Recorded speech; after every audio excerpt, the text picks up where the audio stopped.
So yeah, especially we're always looking for young people, which to us means anyone under the age of 50. So 70, yeah, I started to put that, but I wanted to make it I also wanted to bring up over the years, our board has questioned a number of issues have come up, and we're like, is that something we really want to handle? We're kind of an environmental organization. But the response is normally, if we don't do this, nobody else is going to do it. And that's, I think, sort of a mantra that we should all have, especially as we're approaching election year, because there's so much we can do to help make sure we get good candidates. And there's no one who's worked harder on elections in our area for the past few years than Chris Bubser. And she and some other folks have put together an organizer and campaign training for a week from this Sunday. So it's Sunday, October 29th. Chris has a Mammoth Town Council meeting tonight, so she could not join us here or virtually. But she did share this statement with me, which I will read. She says, since you're here this evening, you are most likely a supporter of climate and social justice. There is so much work to be done to address the issues we face in the Eastern Sierra. Please join us for an activist training on Sunday, October 29. We will learn the principles of organizing, including how to analyze power and then build coalitions to create a force for change in the face of that institutional power. We will develop connections that will serve us well in 2024 and beyond as we work to create change, including an overview of how each of us can participate in campaigns. You'll be energized and heartened to be in community with like-minded folks and will become part of the change you want to see. And if you're interested in more information, over on that table where the donation jar is conveniently located, there's a flyer for that event, and there's a QR code on there. You can just scan that with your phone to, it'll take you to a page to sign up for that. And it will be at the Bishop Indian Head Start on Barlow Lane, correct? Yeah, I think starting at 9 a.m. Okay, tonight's program. In just a moment, Susan Sorrells will start her presentation. We ask that you save any questions you have till the end. She will then take questions first from those present in this room, and then she will answer questions that have been entered in the chat by those viewing on Zoom. If you're on Zoom, make sure you know where the chat button is. They sometimes hide it. You look down on the bottom, oftentimes in the three little dots, which means more options. So yeah, check that out. And if you do have a question during the presentation, type it into the chat and Susan will answer you at the end of the presentation. Now, I've lived in the Eastern Sierra for 40 years, and I'm embarrassed to say that I've never spent a night, much less even a day in Shoshone until a couple of years ago. And Betsy and I went over and we camped at the campground. We hiked, we swam in the wonderful pool. We explored, and we were just totally enthralled. So Janet Barth, one of our board members, came to us and said, told us about Susan Sorrells and other the Friends of the Amargosa Basin effort to create an Amargosa Basin National Monument. And we said, wow, that sounds great. We met Susan on Zoom, and I was instantly struck by her charm and grace and her passion for this remote area. And the next day I read the New Yorker article, which over there near the flyer, I did put a little QR code on that. If you scan that, that'll take you to the New Yorker article from, I think 2022, was it? Not sure. Anyway, I read that, and I told my wife we were traveling somewhere, and I said, I've got a new hero. So I'm really pleased to present Susan Sorrells. Yeah. Oh, well, Rich said that this is better. Can you all hear me? Rich, can they hear me on the Zoom? All right, yes. Good. Yeah, just let me know if they can. And then what kind of signal should I give you to advance? Or, oh, that would be fabulous. And that's this button right here. Okay. Okay. All right. Well, I'm just so happy to be here tonight.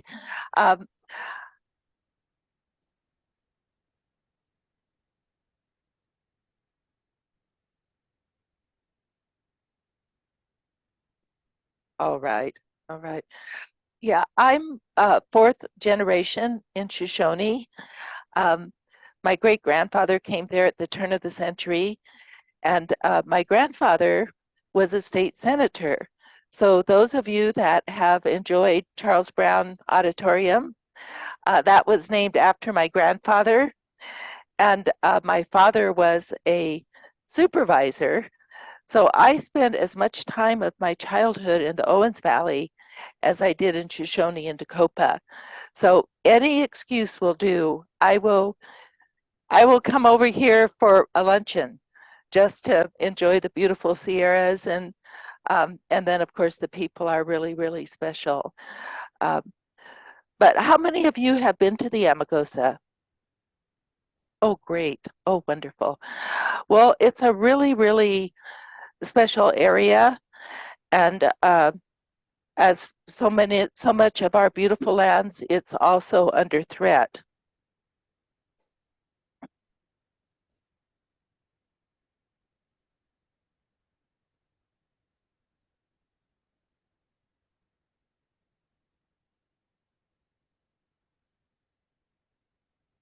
There we go. Whoops. Okay, okay, good, good. Okay, so I wanted to start off with the map of the monument. It's almost 1 million acres. So it's a large expanse of land. And as we get more into the presentation, there is a logic behind that.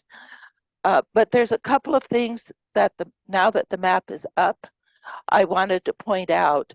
Um, One is that this map, to a certain extent, represents the watershed.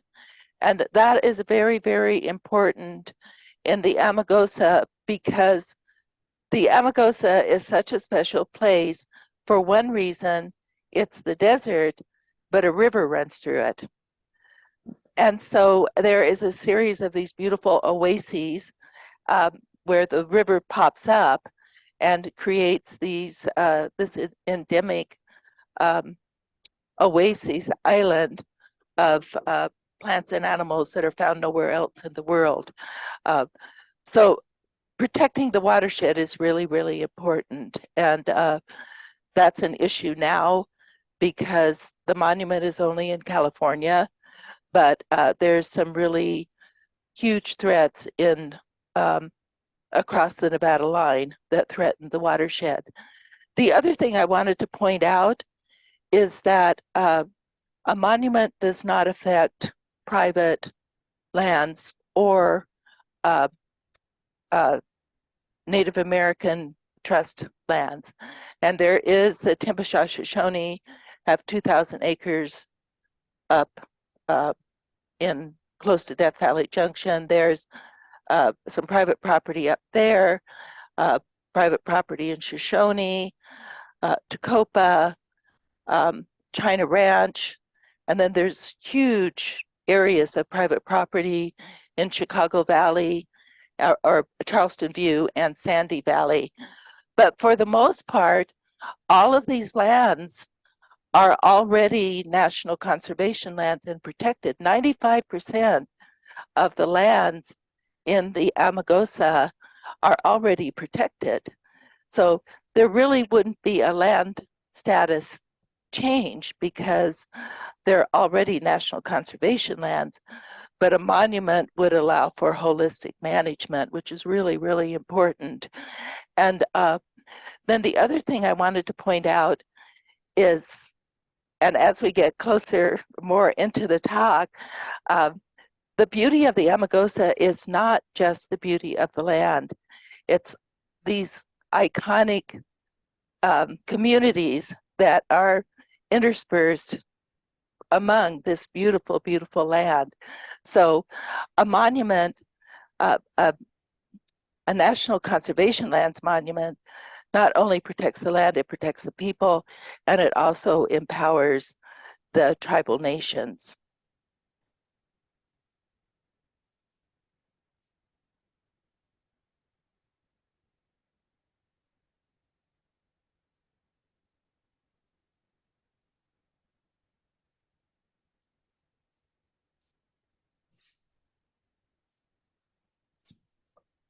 We have complete faith in you.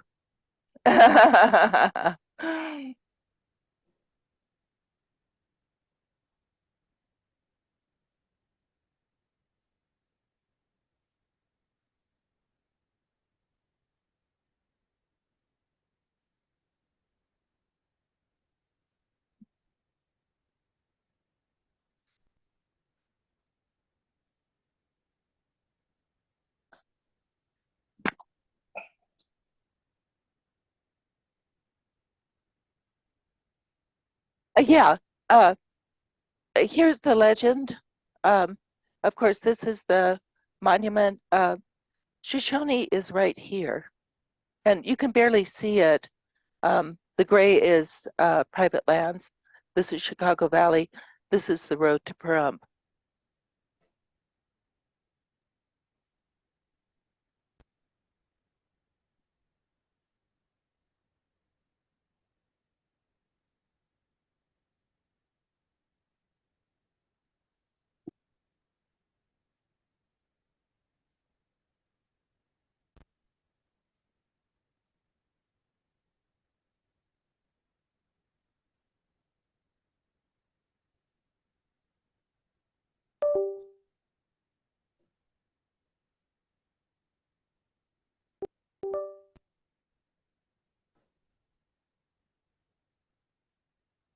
These are the issues I have, so I'm so glad that Rich is doing this. It's not my issue.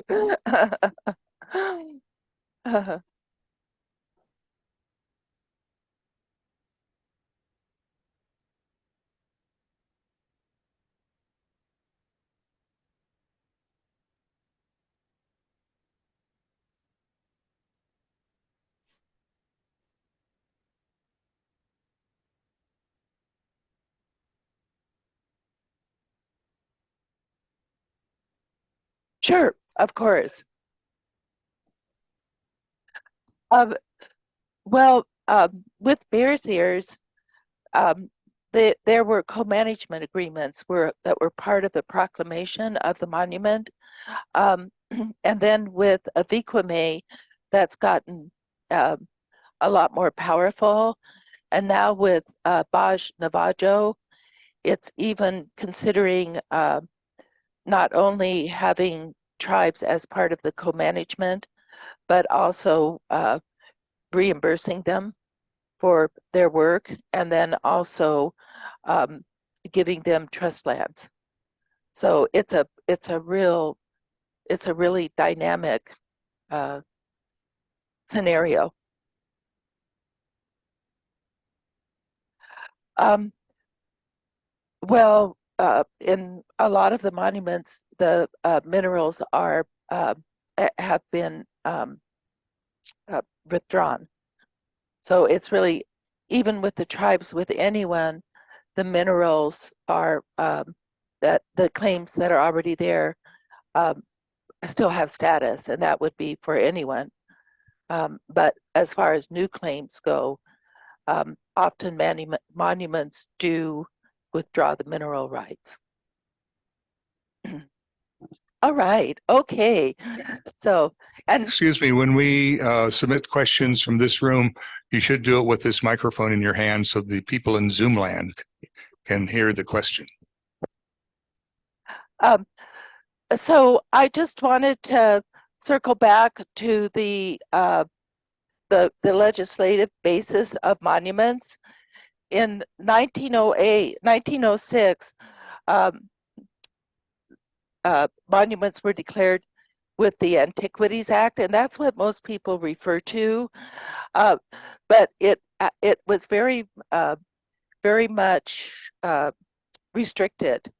For one, all the monuments that were declared were managed only by the National Park Service, and they usually became national parks. So that was a restriction. This has been used, the Antiquities Act has been used over 100 times, and it has protected really important areas. For example, Death Valley National Park was a monument. Joshua Tree became was a monument, declared a monument, and became a park. So it definitely is an important law. But the other problem with monuments is that the size was contained to the smallest area. So it was very piecemeal. So it might protect, say, for an example, Ash Meadows, but it wouldn't protect the Amargosa Canyon. And now there's a thought of seeing larger landscapes. But in 2009, under the National Landscape Conservation System, a whole new kind of monument was declared. There we go. There we go. We're cooking. So this new kind of monument was really the brainchild of Bruce Babbitt when he was Department Secretary of the Interior under Clinton.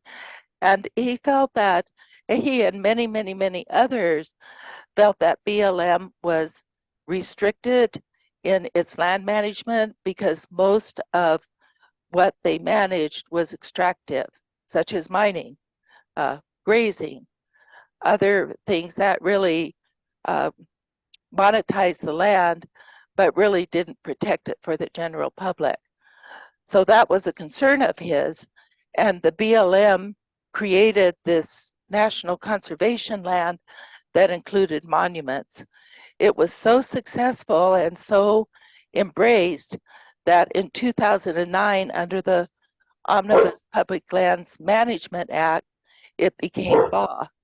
And instead of just managing extractive, its mission was to conserve, protect, and restore nationally significant landscapes that have outstanding cultural, ecological, and scientific values for the benefit of current and future generations. It's not just for folks today monetizing our public lands.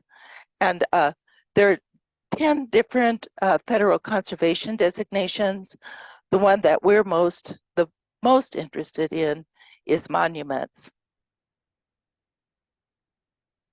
And I just wanted to, again, circle back to land designations in the Amargosa. The Amargosa already includes most of the important units of national lands, National Lands Conservation System, a wild and scenic river, which the Amargosa is a wild and scenic river. Those of you that have been to Shoshone walking trails or Grimshaw Conservation Area or China Ranch know how beautiful the Amargosa is. Wilderness areas, there's 8 wilderness areas, a national historic trail, which is the Old Spanish Trail, and then basically the rest of the land now is national conservation areas that were declared by the Desert Renewable Energy Conservation Act, which was a planning tool that decided where it was appropriate to have renewable energy. And it was a long process, and it was determined that the Amargosa was definitely not an area for renewable energy. But even though most of the Amargosa is already protected, we really need desperately to take the next step and create a monument so that there's holistic planning. Because now there's BLM, U.S. Fish and Wildlife, California Fish and Wildlife.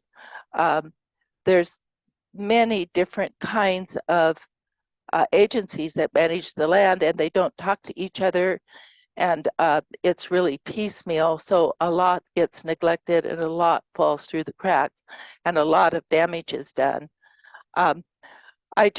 And as we all know in many parts of our lives, that the whole is much more important than the sum of its parts.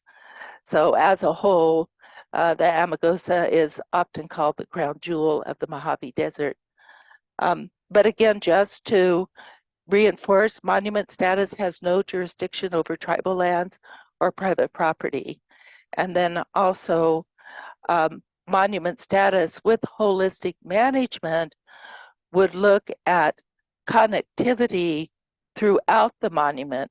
The monument is adjacent to Mojave Trails and is also adjacent to Death Valley National Park. So there would be continuity and connectivity for plants and animals and migration through these different areas. And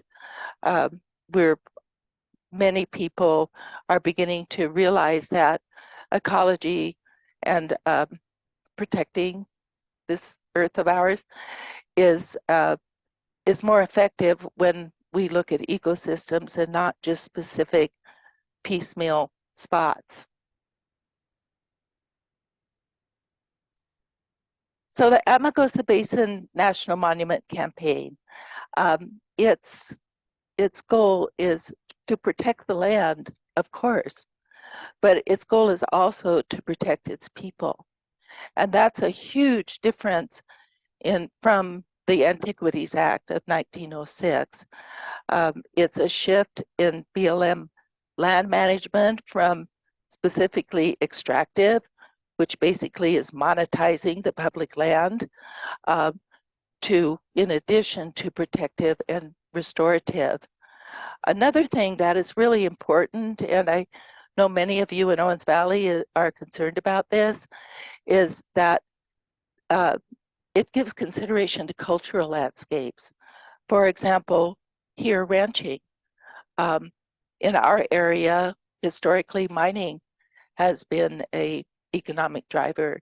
So it would interpret that history. And of course, the most important of all, and that's a little later, is protecting the history of the tribal nations. And that's a big part of the new monuments. And again, a focus on holistic planning, looking at the entire area and how it all fits together instead of looking at it as a fragmented system. And then again, the new monuments empower local communities. So it's more bottom up instead of top down. And it would empower the local communities through their collaboration in crafting the management plan, as well as implementing it through oversight groups. And of course, there's always different interests. I mean, there are people that are really into off-road vehicles. There are those that are wanting to stake mining claims. There are those that are birders and are more interested in quiet tourism.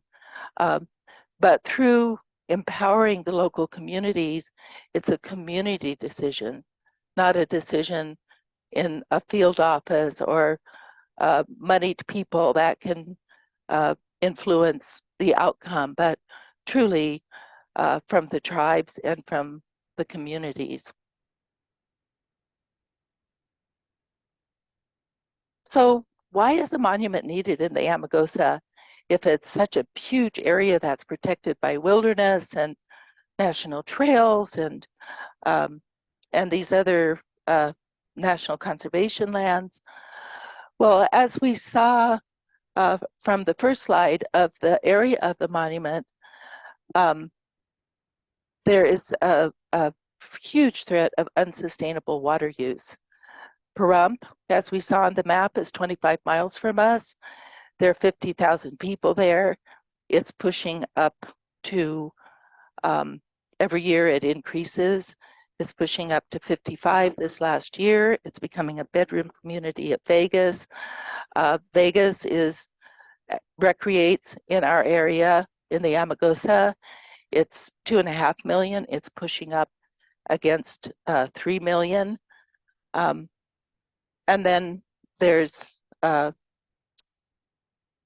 mines, huge mines from Canada that are going in, and Beatty, which is the headwaters of the Amargosa. These are foreign corporations that are coming in. It's not the local mining ventures. There's solar development, industrial solar, that takes a huge amount of water.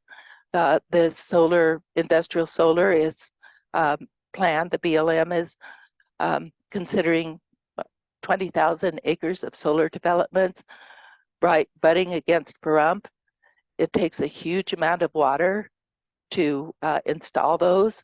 So the people of Pahrump are really, really unhappy because they're being told don't drill any more wells. Their wells are going dry, and yet people with water rights are selling the water in Pahrump to the solar industrial. So there's just a lot of confusion, and it needs planning. And then, of course, we're 90 miles from Vegas.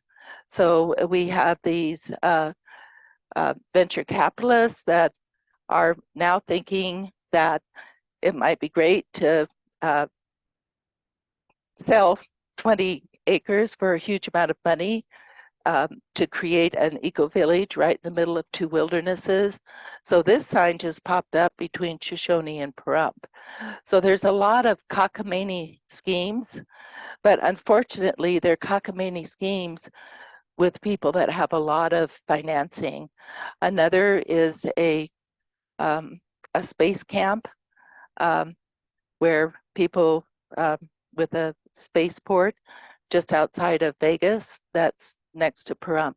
So the people of Pahrump are really starting to get concerned about these kinds of things. So those pressures are not just in Pahrump, but they're pushing onto the Amargosa. And then we are very much dedicated to recreation, to off-road, to hiking, to birding, to all kinds of recreation. But the concern of our community is that those decisions come from the community. And right now, for over 1 million acres, we have one BLM ranger that is trying to patrol the whole area, and it's just a complete disaster.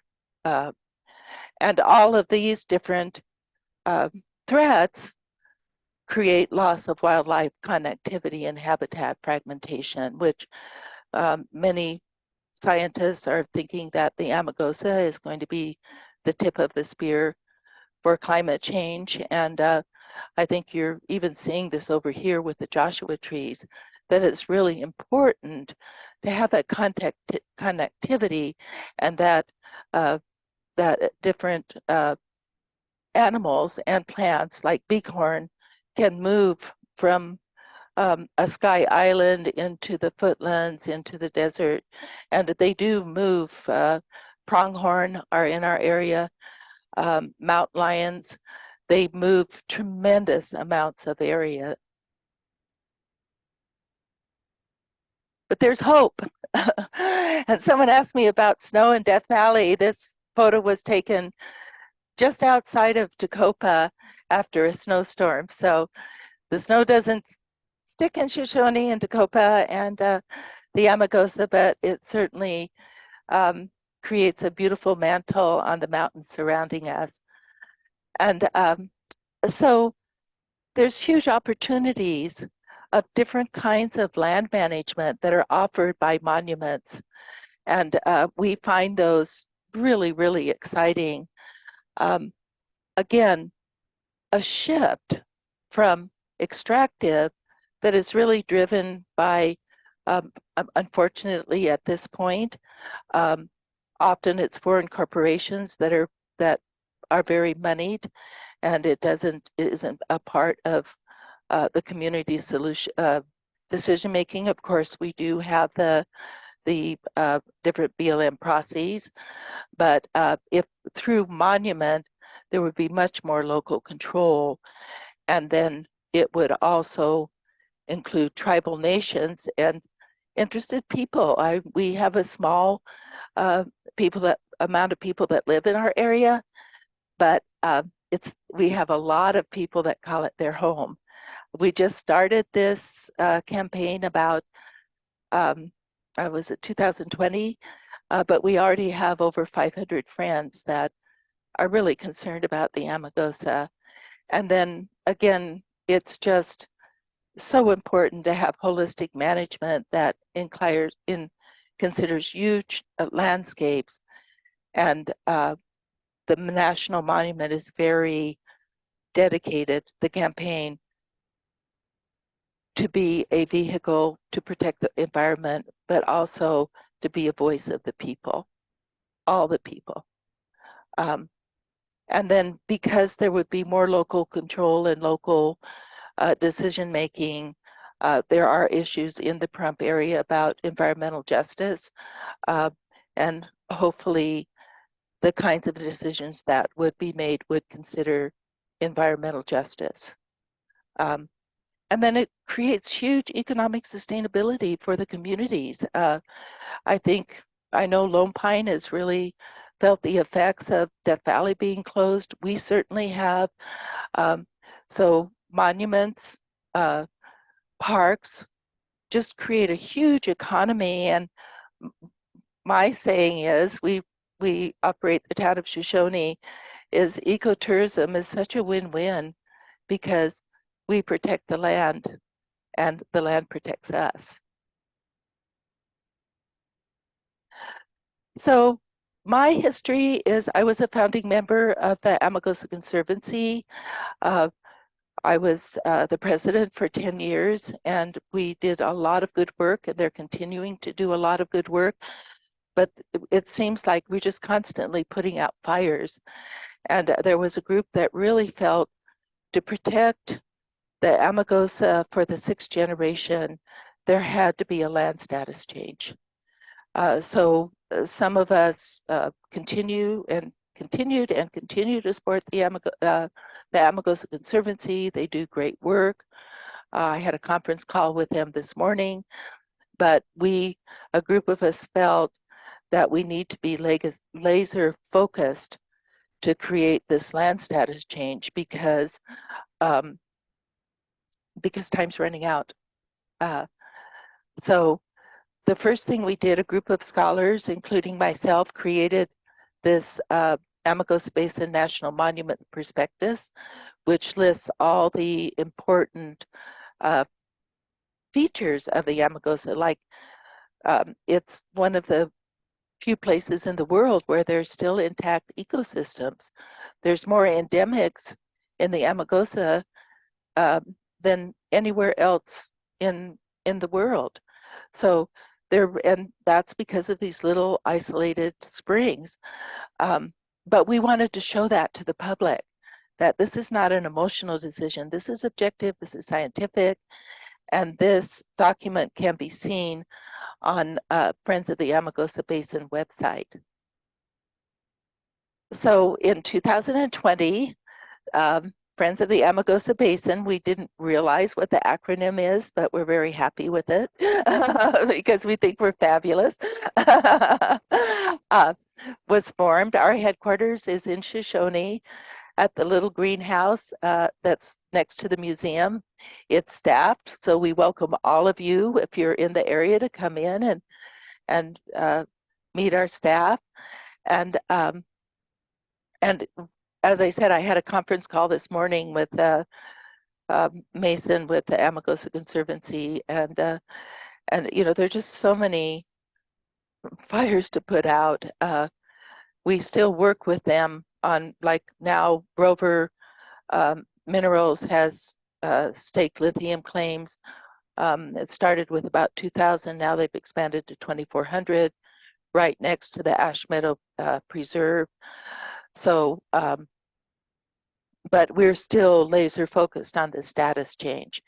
The mission statement is very, very simple: supporting the diversity of life in the Amargosa Basin by protecting its land, water, and its beauty. And as I said, the office is in Shoshone, and we welcome you all. So once we became a nonprofit, a board of directors was formed and elected, and I'm the president of it. As I said, I'm 4th generation. I grew up in Shoshone. My husband and I run the town of Shoshone. When I was a little, own it and manage it. When I was a little girl, I rode my horses through the wetlands, and Even when I was living in Europe and back east, I just always had that mental image of the bowl of stars above my head and the springs and the beauty of the land. And so through a series of circumstances, when I came home, my husband and I, when we got married 30 years ago, decided that we would run the town in a way that honored the land and its people, and not just monetize it and then leave. And so our goal is we shifted. I was involved in creating chambers, and after being involved in the Inyo County Coalition of Chambers of Commerce, we made the shift to ecotourism. And we hired a staff naturalist. We built trails. It has been amazingly successful. Our employees all have health insurance, vacation pay, holiday pay, personal days. And so we really have a core of dedicated people that are working together for common goals. And I love what I do. Our other board member is Lee Adams. He has a second home in Shoshone. He was the sheriff of Sierra County from 1988 to 2007 when he was elected supervisor. In June, he was appointed by Governor Brown as a member of the State Historical Resource Commission and was one of the commissioners that was able to approve Patsiata in the southern end of the county. His husband, Stuart Lotters, is also very active in our community and serves on our board of directors of the Shoshone Museum. Do you have any birders here? Len Warren is very, very well known with birders. And in fact, there was a couple that were in Shoshone this week birding that asked about Len. But he came to Shoshone to do studies for point rays, fell in love with it, and stayed. He loves birding, whether it's his profession or not. He's out birding almost on a daily basis. He became the Amargosa River project director of the Nature Conservancy. He's known as the Birdman of the Amargosa, and he's a very, very charming, and he brings that expertise on birds to our board. Daryl Cowan is a professor at University of Washington. He also has a second home in Shoshone. He started studying the world-class geology of the Amargosa in the early 1990s. And we have geologists from all over the world, literally, that come to the Amargosa to study our geology. We also have folks from NASA, because it's very easy to see how the Earth formed billions of years ago. So he's probably knows more about Death Valley geology and Amargosa geology in the world. He's a expert. He's also president of the Shoshone Education and Research Center, which has a field campus in Shoshone. And we have about 40 geology students that come to Shoshone each year. Universities. Janet Foley is an expert on the small vertebrates, and she's head of the vole team. We're making great strides in saving the Amargosa vole. We have a lifeboat population in Shoshone, which was an amazing accomplishment. And so we have on our board scientists that really are grounded in their field. And we just hired an executive director, Cameron Mayer. He's amazing. He came to Shoshone on a field trip and fell in love with it. He's a poet, but he's also a geographer, and he's really bringing a lot to the table in our campaign. So we're really gaining speed. All of us on the board know that one person, one organization can't really do much, but together in partnerships, we can move mountains. So we spent the last 3 years creating partnerships, and our first step has been to listen. Listen to the communities. Cam is known in Shoshone and Dakota as Mr. Fab. It's really a hard assignment, you know, because you go down to the brewery and have a fabulous evening and drink fabulous beer and meet all the locals and have great conversation. And so we're starting to have community meetings, but we really feel a majority of support in our communities. We're also interfacing with the tribal nations. We have a letter of support from the Moapa Paiutes. I'm going to the Chemehueve Valley on Friday to begin networking with them. Not only through our monument is the Old Spanish Trail, but also the Salt Song Trail, which is very sacred to the Paiute and to the Chemehueve and the Southern Paiute, and it's a trail of spiritual. It's a spiritual journey, and it really hasn't been protected, and we want it to be a focus with the Chemehueve and the Southern Paiute taking the lead. Also, we're working with the Timbisha Shoshone. We're doing a restoration project with them. We're engaging with them. And but mostly we're just listening. What do you want? What do you see? What do you think's missing? How can do you feel this is good for you? How could it be good for you? So that's really what we've been doing, and also with government agencies. There's many people in government agencies are dedicated. They know the land, they love the land, and again, it's all about partnerships. And then we're also engaging with our elected officials because it will have to be introduced as a in the legislature.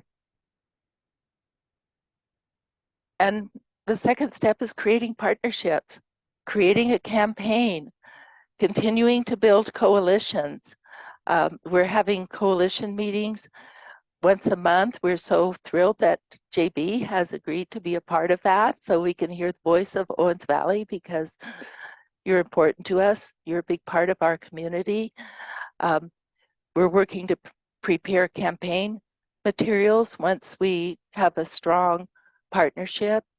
And of course, really important to us to listen to tribal nations with the goal of engaging them and empowering them in monument management, and then lining up our media to go live, and education and relationship building with elected officials. Well, I hope you all get involved. We would love it. The way to do it is get on Friends of the Amargosa Basin website, become a friend. It doesn't cost any money. We're really big about listening to everyone, even people who may seem to have diverse interests. We want to listen to all the voices. And if you become a friend, you can follow our news and updates. And then ask, even if you have diverse views, talk to us, ask us questions, let us ask you questions. We really want to be a force of unity. And this is our website, www. Friends of the Amargosa Basin. We've also been helpful with our community because we have a events calendar. So if any of you are going to the Amargosa and you want to know if there's a concert going on or any kind of event, you can get on our website and we'll be posting that as well. So I hope you join us in this campaign. We're really excited about it. Thank you for inviting me here. Rich, thank you for getting us through some hard spots. And are there any questions?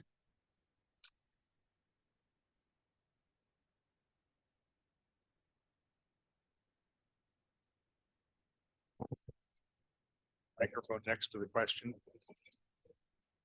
Thank you, Rich. Questions? Susan, who would be the primary agency administering a monument? The BLM? Well, that's a good question. It could be the Park Service, it could be the BLM, it could be U.S. Fish and Wildlife, it could be all three of them. It's much, much more flexible. It's not set in stone as the monuments with the Antiquities Act were.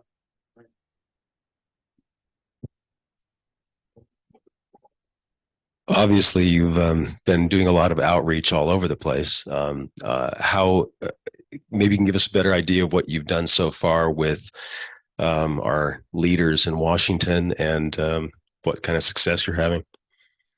Well, we're just starting to engage with Kevin Kiley, who is our congressperson. And then half the monument is actually in San Bernardino County. So we're setting up a meeting with Obernolte and Paul Cook's office, who's now supervisor. So we've introduced ourselves to Padilla's office and to Feinstein's staff. So we're starting to reach out there.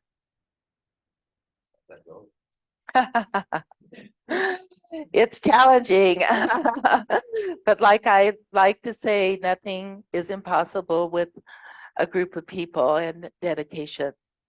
And it's another thing with friends that we have fabulous software. And so anyone that becomes a friend, there's also an advocacy module there where we can send them letters to write their congresspeople once a bill gets drafted. So yeah, it's challenging.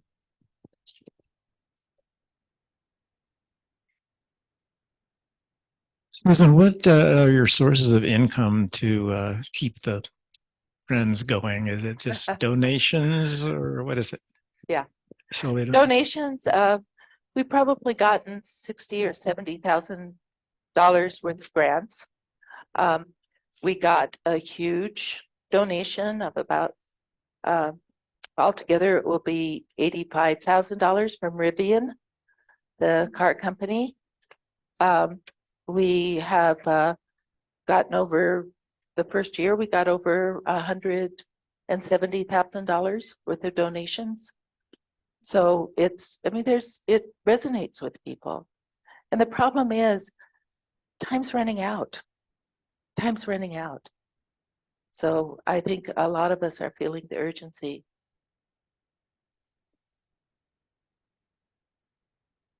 Other questions?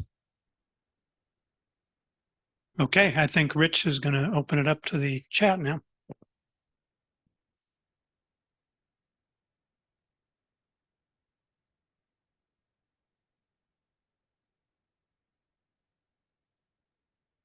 If you're on chat, I would like to be unmuted or have your video work.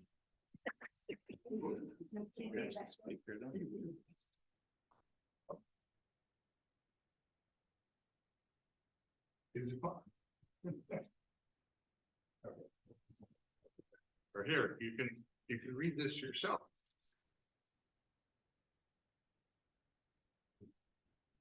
Right here. Somebody? All the way up. Is it possible that President Biden could create this on his own? There is executive action. There's two ways that a monument can be created.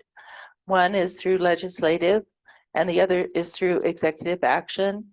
But the Biden administration or any administration would not consider it unless there was large scale congressional support and support from the community, which is why your letters of support are so important to us. Well, that's very timely, Susan, because the next question says, do you have talking points and literature to support letter writing campaigns? Yes, we do. And they're on our website, Friends of the Amargosa Basin. And also there's email addresses. If you email info@Friends of the Amargosa Basin, I will get that email and I can contact you directly, as well as our executive director. But yes, we do have talking points.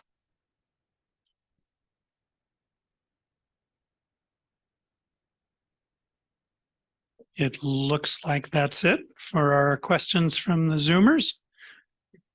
Oh, we have one more question from the audience here.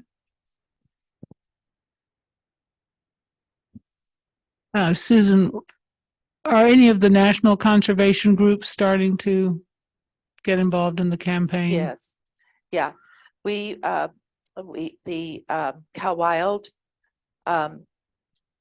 We're so grateful that Range of Light, the other Sierra Club groups, the Desert Committee of the Sierra Club, MPCA, Center for Biodiversity,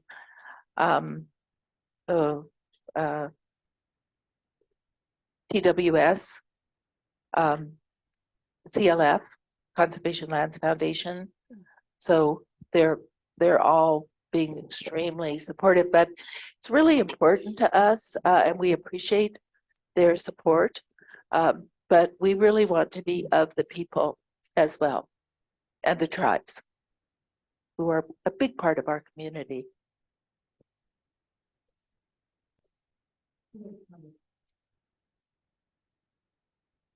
Okay. Are you involved in a 30 by 30 campaign?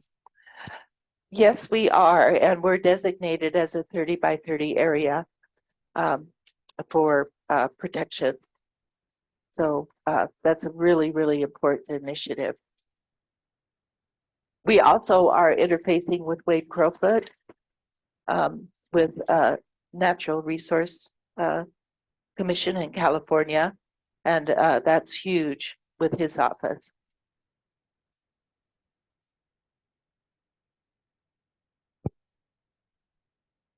Okay. Any other questions from the audience?